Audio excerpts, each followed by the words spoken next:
On July 17, 1997, Woolworth announced that its American Five and Dime was finished. The company still operated 400 U.S. stores under the F.W. Woolworth name. About 100 prime locations would become Foot Lockers, larger Champs Sports stores, or other specialty shops. The rest would be closed or sold. Even the fixtures were going. Display cases, signs, furniture, and soda fountain equipment would be offered to buyers.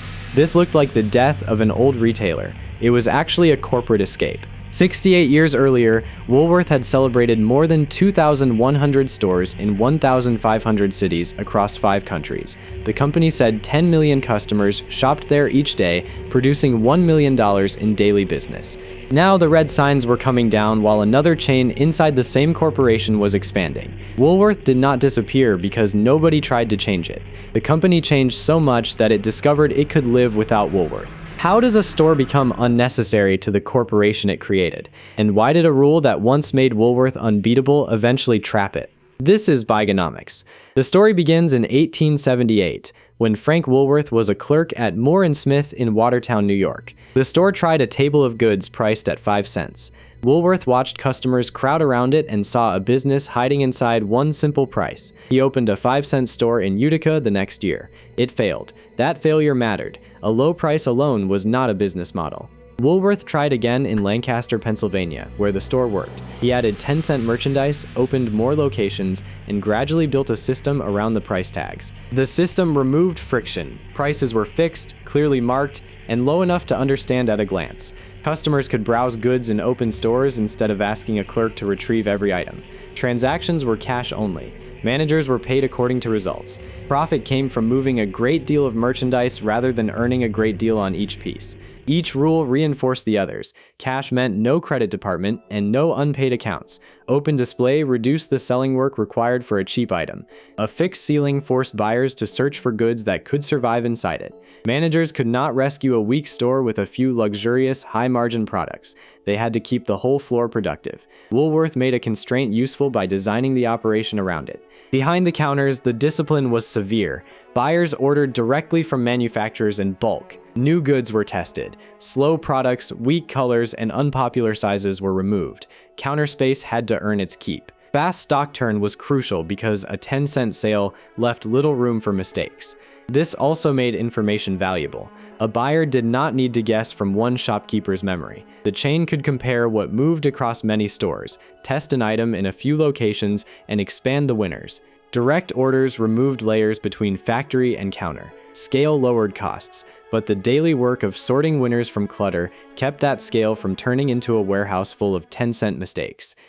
That made Woolworth less like a collection of shops and more like a machine. Every store supplied information. Buyers used the chain scale to press for lower costs. Managers copied what sold and cleared what did not. The same nickel or dime meant the same promise from one town to the next. In 1914, Woolworth had 737 stores and about $70 million in annual sales. The company kept expanding because the formula traveled well. A busy main street, a large window, and tables of useful goods could turn passing traffic into thousands of small cash purchases. Then the machine began to run out of empty road. Business historians found that by 1920, there was no American town with more than 8,000 people that lacked a Woolworth. The chain had reached almost every obvious market. Opening the next store increasingly meant entering a smaller town or facing another variety chain directly. That was dangerous. 2 5 and dimes selling similar goods could compete mainly by cutting already tiny prices. A price war might attract customers and still ruin both stores. Woolworth's advantage was powerful against traditional retailers, but much weaker against a rival using the same formula. The company's great achievement had created a new problem. It had filled the market for its own format. There were still ways to report growth. Woolworth could squeeze into smaller communities, build larger stores in places it already served, or take customers from another 5 and dime. None was as clean as opening a proven format in an untouched town. Smaller markets produced less volume. Larger stores needed more things to sell. Direct competition threatened the price advantage. The next dollar of sales would be harder and more expensive than the last. At first, Frank Woolworth resisted the obvious escape. He believed the 10-cent ceiling protected the identity and economics of the business. He had seen earlier fixed-price stores raise their limits and fade. Even during wartime inflation, he fought pressure to move higher. After his death, the pressure remained. Investors and managers still expected growth. Yet the old route, more five and dimes in more open towns, was closing. The company could fight similar chains for the same low-price customers, or it could sell more expensive goods. In March 1932, Woolworth tested 20-cent merchandise in 77 stores. The test spread 3 months later. In November 1935, the board removed the fixed ceiling altogether. This was not a foolish choice. It was a rational answer to saturation. It also changed the machine. Imagine the difference between stocking a plain household item and stocking a fashionable dress. The household item can remain useful while it waits for a buyer. The dress can lose value when taste changes. It may need a trained salesperson, a promotion, and a markdown. The selling price is higher, yet so are the risks around that sale. A system designed to wrap the purchase and make change now had to predict style and persuade customers. Higher-priced goods opened a larger market, but they behaved differently. Fashion items could go stale.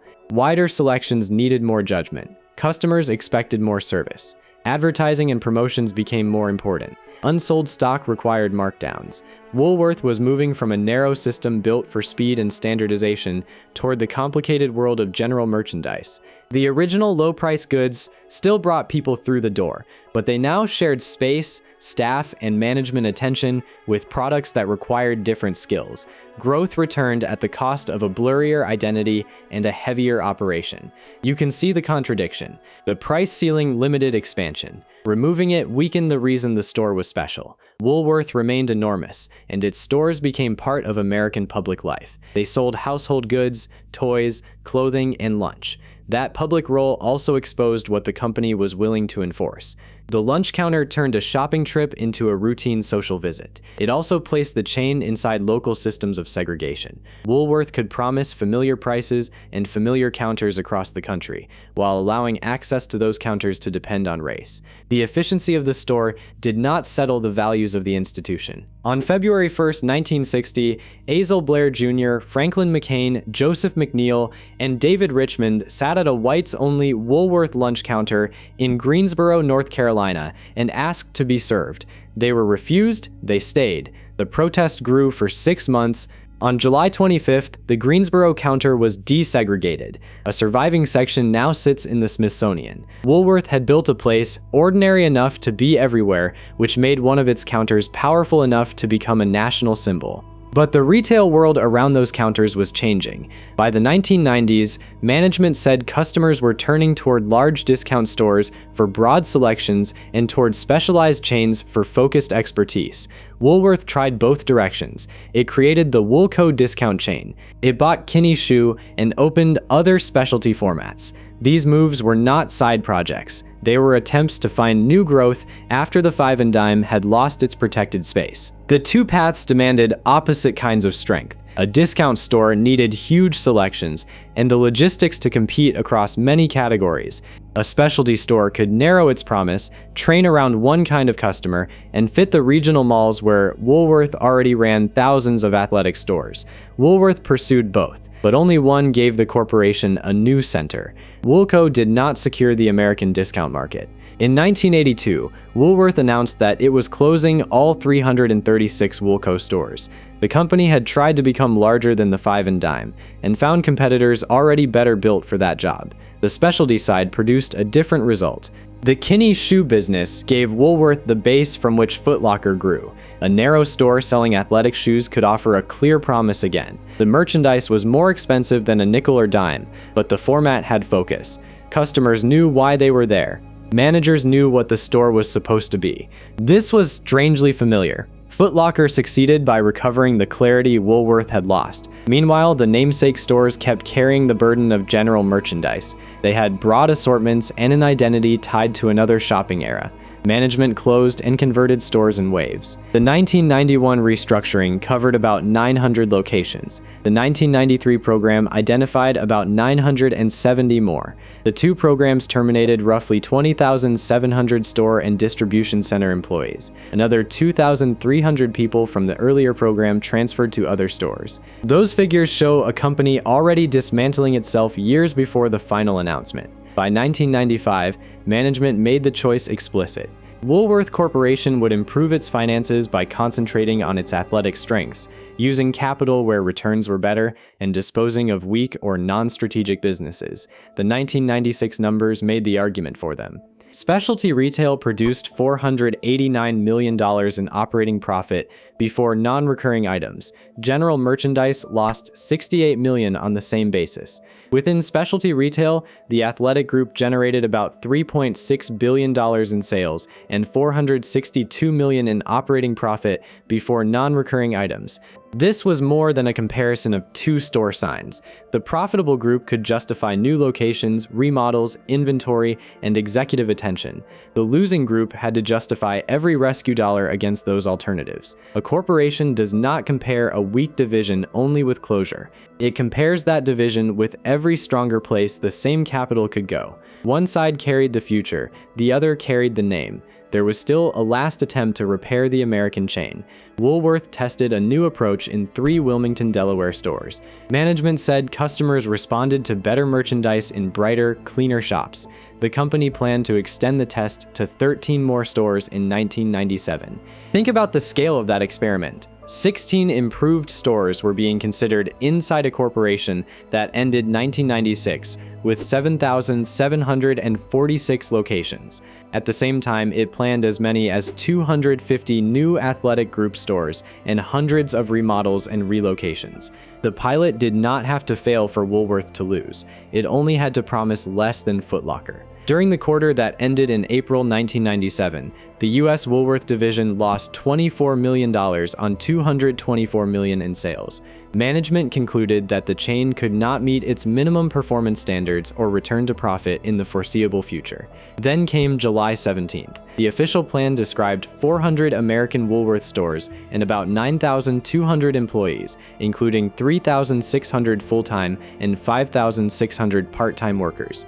The company promised severance and outplacement counseling. It also expected the exit to create cash through store conversions and real estate sales. That detail reveals the final logic. A prime Woolworth location was worth more as a Foot Locker, a Champs, or a property transaction than as a Woolworth. The old chain had become a collection of assets for the new one. For workers and customers, the ending arrived store by store. Inventory was marked down, cases and counters became merchandise themselves. A place built around endless small transactions ended with one last conversion of everything inside it into cash. At headquarters, that cash could support the formats management had chosen. The corporation was not choosing between survival and death. It was choosing which part would survive. In 1998, Woolworth Corporation changed its name to Venator Group. The new name did not last. On November 1st, 2001, Venator became Foot Locker Inc. That was more than a branding exercise. The store format had become the identity of the parent. The shoe store born inside Woolworth now stood where Woolworth Corporation used to be. The legal thread continued. The company known as Foot Locker had been incorporated under the Woolworth name. In September 2025, Dick's Sporting Goods completed its acquisition of Foot Locker and kept operating the Foot Locker family of brands. That continuity changes what the word collapse means here. Woolworth's American stores did not vanish in a bankruptcy that erased the whole enterprise. They vanished during a relocation by a corporation with thousands of other stores. The parent preserved the systems, leases, people, vendor relationships, and capital that still produced value, then placed a different name above them. For the customer on a closing Main Street, Woolworth was dead. For the corporate balance sheet, much of Woolworth had simply moved. So what killed Woolworth? The easy answer is that big box stores arrived and an old chain failed to modernize. That answer misses the mechanism. Woolworth's fixed price system conquered open territory until the format saturated its market. To keep growing, the company raised price limits, widened its assortment, and entered businesses that demanded different skills. The old store lost focus, while the corporation learned that specialized formats could earn better returns. Once Foot Locker became the stronger machine, Woolworth's capital, locations, and management attention flowed toward it. Woolworth adapted. The adaptation killed Woolworth. The final question is whether another path remained. Could management have separated the old chain, stripped it back to a focused value format, and let it compete on clarity again? Or had 60 years of drift already made the name too expensive to repair? Tell me which side you believe. And if you want more stories about the business decisions that built empires and broke them, subscribe to Bygonomics.